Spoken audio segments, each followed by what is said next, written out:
The chandelier is something that is very unusual, and one of the first things that you see when you come into the museum. The frosted globes look like they're flowers that are beckoning people to come in the room, and many a person has said, oh, I would love to have something like that in my home. In the cabinet you see a flag that you can recognize is not today's flag. This one is made on very fine linen, and unlike today's flags, the stars and stripes are painted on. You will see also on that same shelf a picture of Plum Sutliff and his discharge from service in the Civil War. We have a number of early documents, some of them going back to the 1790s, and you see one there that belonged to his father, or his grandfather, Plum's grandfather actually, as part of the militia in Connecticut. In the first set of shelves is a memorial newspaper, 1865, a memorial to Abraham Lincoln. It looks almost like today's paper. It is so clear and white. But of course, the newspapers were made with in a much different way from the way they are today, with much more of the pulp and so forth. Beside it is a scarf that was given to Mrs. Sutliff as an anniversary gift back in 1844 from her husband. And then alongside, in front of them, are several little bonnets. They look like doll bonnets because of the size, but they were made for her children. She made them, of course, in the lace and all, for each one of her little children. There is a plumb bob on the shelf that was used by General Simon Perkins. He used that as he was one of the very first surveyors to come into the Western Reserve in 1796. And he used that plumb bob as he was doing the surveying right here where we are today. And it is the same type that is somewhat like they use at the present day. Moving, then also on the second set of shelves, there's a newspaper, an 1840 Emancipator newspaper that has one of Levi Sutliff's letters to the other abolitionists in the area. As I mentioned earlier, the anti-slavery movement was very important to the whole family, and we have many things here in the museum which indicate that that fact. Letters and documents that we have. Some of them are the ones that have been restored, or not, I shouldn't say restored, have been copied and are in the new display that we have just outside the door. In the far cabinets are a number of really interesting things. I might just point out a few. There's a clock face there that oftentimes even I had wondered originally, why did they save the clock face? It's very attractive, but there must have been some reason for it. And I discovered that there used to be a number of clock factories in the area. There were about 4 or 5 in Vienna, and there was one in Hartford. And I've learned that Levi and Calvin, back in the early years, between 1815 and 1825, they peddled those clocks down the river and hoped to sell them. And I'm sure that in those days, things, of course, weren't very expensive like they are today. But that would have been an interesting comment to make, I think, about some of their early years. I mentioned earlier about the statuette that was given when Phoebe was inducted into the Ohio Women's Hall of Fame, and I was privileged to accept that. Governor Celeste was the one who was making the, giving the awards at the time. And then there are a number of different greeting cards, which are very much more elaborate than greeting cards are today. I think that you might be interested in knowing about some of the pictures that were made of Phoebe and her sister when they were young girls. The pictures were made together and showed them as being very attractive, and up through the times when Phoebe was a student at Vassar College. All of the dresses that you see in here are wedding dresses. Now this is a surprise to some people because you see this one is white, which is traditional, but this one is purple, and the one behind me is brown. The girls chose the darker colors because they were more practical, and they saved them and wore them for other occasions. White was just another color. It was not tradition at all. If a girl could afford to have a white dress that she wouldn't wear again, She might very well choose to have it, but normally speaking, not too many had that kind of funds, and so the darker colors were much more likely to be chosen. White did not come into being a tradition until into the 20th century. This white dress was worn by Lydia, who was Phoebe's sister, and she wore it on Christmas Eve in 1895. It's a very lovely white dress. It's sort of an ivory color, actually, but it has a nice train, and she wasn't carrying flowers, and she didn't wear a veil, according to the picture that I have of her wearing the dress. The purple dress is made with purple velvet as well as the taffeta. It has a little hat and slippers to match. And the only matching color that changes the purple part is an eggshell that is the lining for all of the different bows. It has a train, and of course they wore trains on the street in those days. The shoes are always something that people comment about because they are so much smaller than most girls wear today. But ladies were not nearly as large as they are now. The average height for a woman was about 5 feet. There were exceptions, of course, but that was about the average. And naturally, the feet were small as well. And you could tell from the arms in all of these dresses that they are not large. This one, I said, was worn in 1885.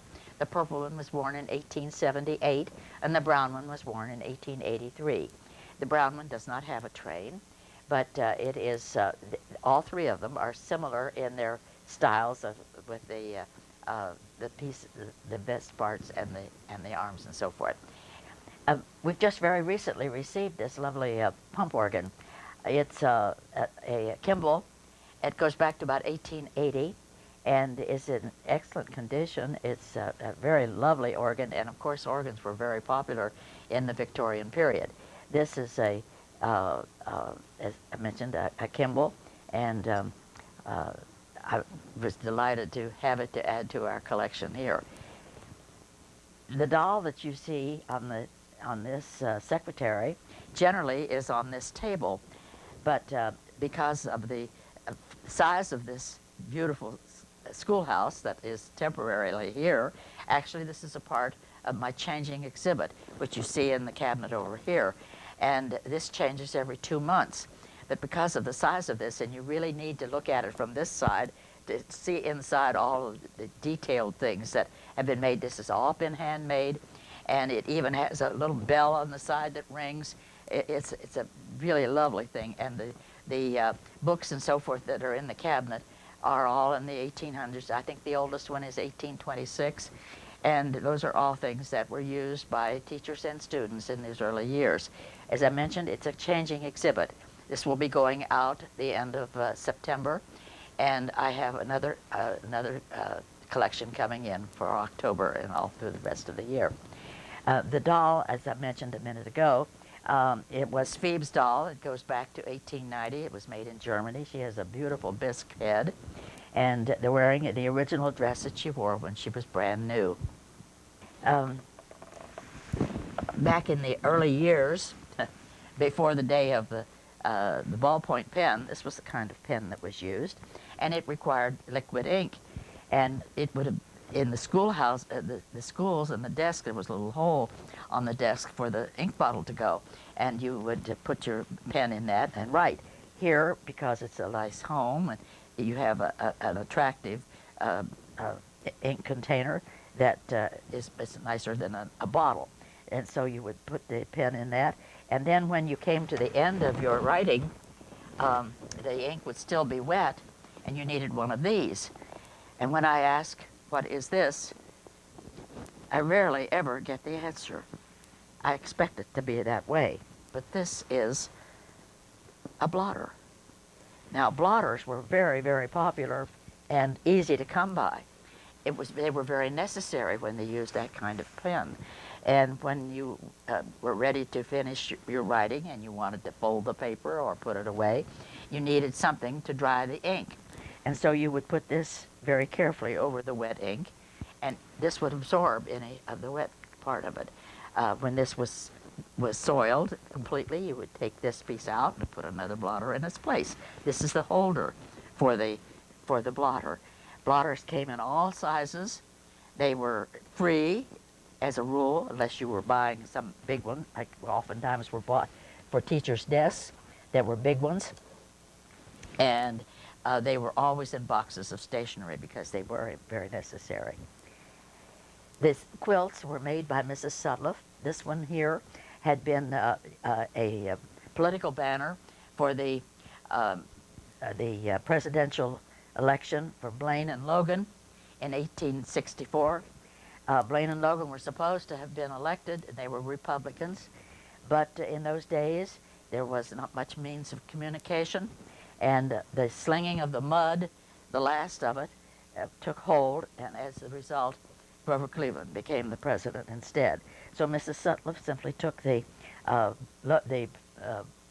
banner that they had used and made a quilt out of it. And she made the one that's over there on this quilt stand for her grandson, and she wrote on it that she had done, put every stitch of that in her own hands when she was 75. Pictures here, these are the maternal grandparents. This is Captain Joseph Marvin and his wife Temperance that came to Bezetta in 1820. The writings on either side are things that he did when he was 100 years old. He lived to be almost 102. He was in excellent health. He stood and greeted all the friends that his daughter, Mrs. Sutliff, had a reception for him. He stood and greeted all of the people and used only a cane in doing it.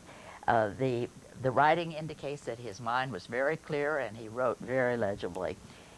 The paintings on the wall were those that were done by Addison Millar, and he was another of the local artists that did work here in the and was very popular. I should have mentioned the fact that when we were over in the other corner, John Crawford did one of the strawberries, and John was an excellent painter, and he specialized in portraits and has done a lot of those that are very interesting to see.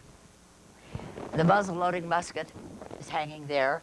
It dates back to 1862, and that was imported that year from England. It was one of the last ones to be imported.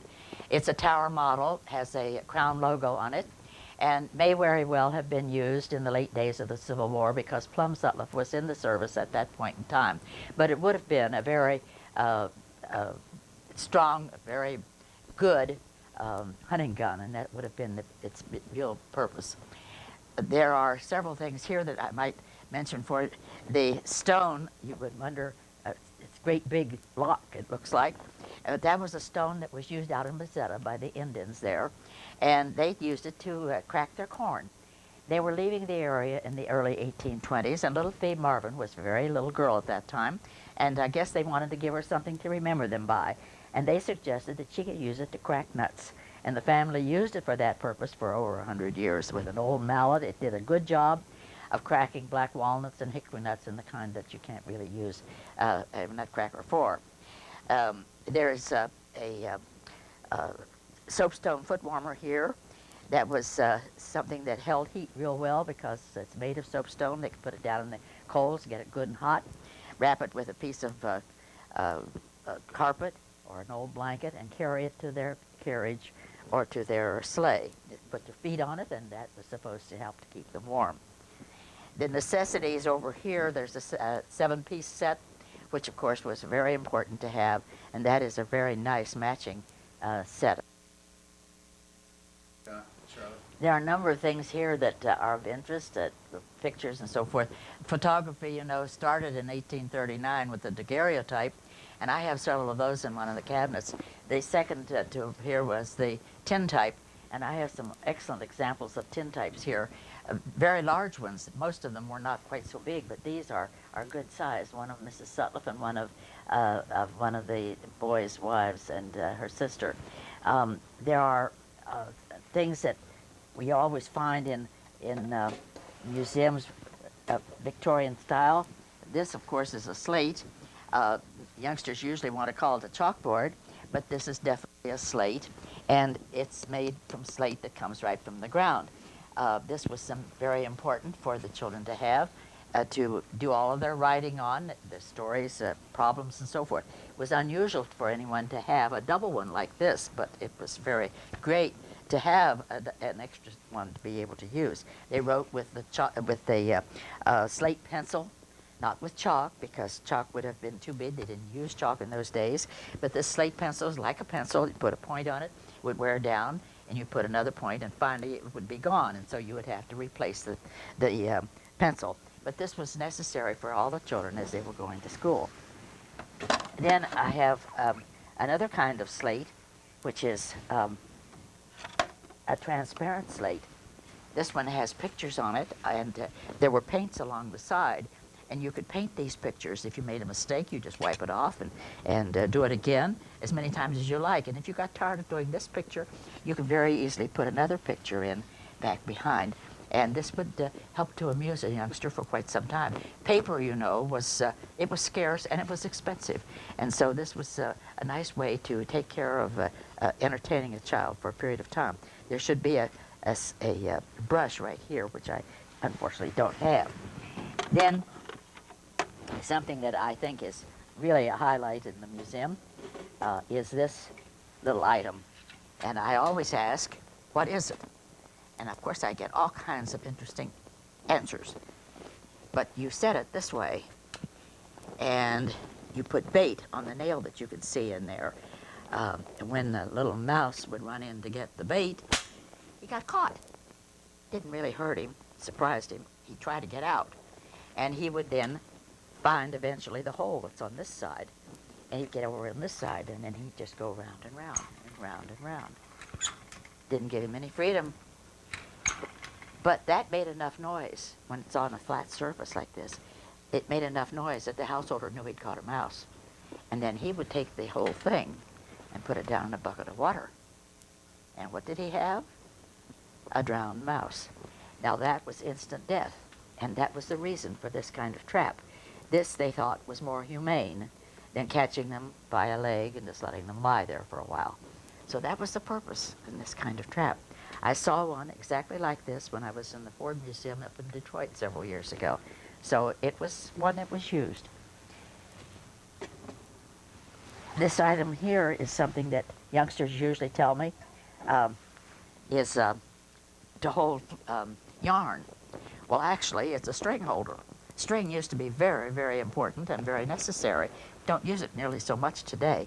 But this is something that would save the nerves, because string can get tangled and knotted very easily. And if it were just lying out on the desk, it would roll off. The merchant would have a big roll of paper, and everything, it used to be wrapped in paper and tied with string, and you carried it by the string. You didn't have a paper bag or a plastic bag or anything like that to put things in. And so this would save the nerves. It just comes out as you use it, and would be much helpful when it comes to frustrating nerves. So that was a string holder. These things here belong to Edward. This is a picture of his mother and him when he was just a little boy. He died very unexpectedly in 1918, right at the end of the World War. But he was not a victim of the war itself. He was in the service, but he wanted very badly to have active duty, and it was denied him because of a heart problem. But he was doing research for the Navy, and he was a victim of the flu epidemic in 1918. He was an excellent student. He was at Columbia University before he took part in the war services, and the Navy was very much pleased with the work that he was doing for them, and they felt that they were going to really miss his services.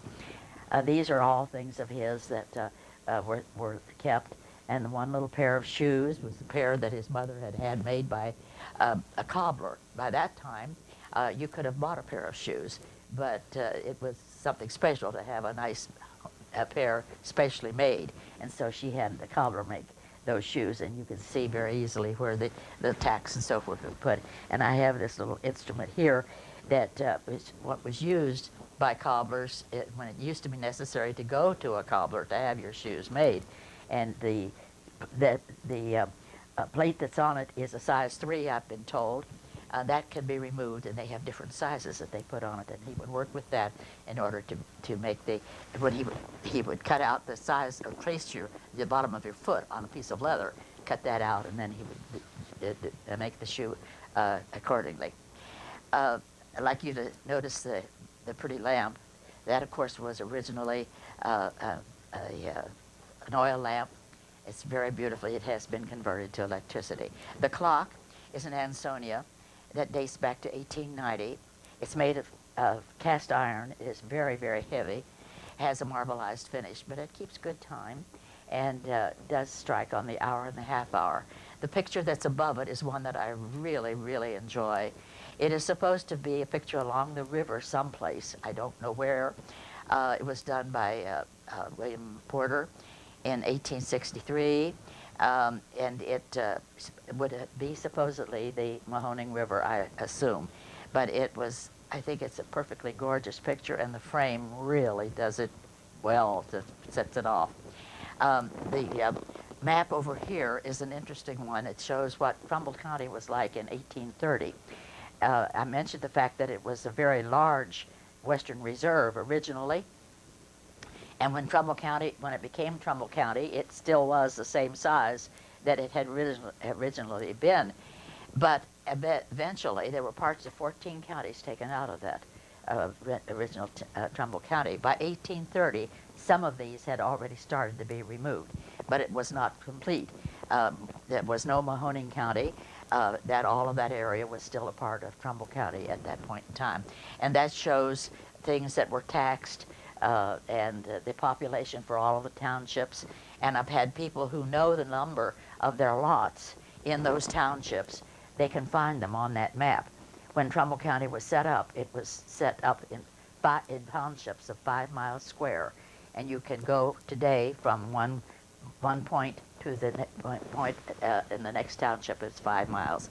And Trumbull County is the only county in the state that is so arranged and in a square so that can be done. In the corner is what's called a whatnot. Now, that sounds like a sort of strange name, but actually it's no more strange than knick-knack would be, and I'm sure 100 years from now they'll be thinking knick-knack is kind of a crazy word too. But they used to put their whatnots on the whatnot shelves to display them. And you see there a number of interesting items, a coffee grinder and so forth. The pictures there, that the one on the left of the cabinet is of Phoebe Marvin when she was married in 1840, and she was 18 at that point in time. And over here on this side is a picture of her when she was in her 80s, and she lived to be 92 years old. The Marvin genes were the long lives. The Sutliffs did not live that long. But again, I mentioned that her father was almost 102, she was 92, and their daughter Phoebe was 96. The dress there was worn by Lydia as a party dress in the 1890s. It was a style that was very popular. It has the big Lego mutton sleeves. She wore a little cape with it, and again another pair of interesting shoes, like the size of the purple ones with the purple wedding dress. And on this side is a picture of, an oil painting of Levi that was taken at the same time that the one was made of Phoebe when they were married in 1840. And then as the last thing that I wanted to point out to you is the china cabinet there that has the Haviland Limoges china. That's a beautiful set of, there are 50 pieces, and it's a service for 12. And then there is a separate tea service on the top shelf. I hope you enjoyed your trip around the Sutliff Museum. There were numerous things that I didn't point out in our tour. One of them, the larger things, being this lovely doll buggy that dates back to 1870. I think it's charming, and it reminds me of the Surrey with the fringe on top. If I had mentioned everything on the tour, then there would have been nothing left for you to see when you come to visit. And I do hope you will come to see these interesting artifacts. There was one thing, a date that I would like to correct. It's the date that I said was the date that the quilt that was made from the political banner was made. A slip of the tongue said it was 1864. In reality, it was 1884. And now, with an invitation to come and visit, and do remember my changing exhibit every 2 months. It's always a fascinating and interesting collection. I bid you goodbye.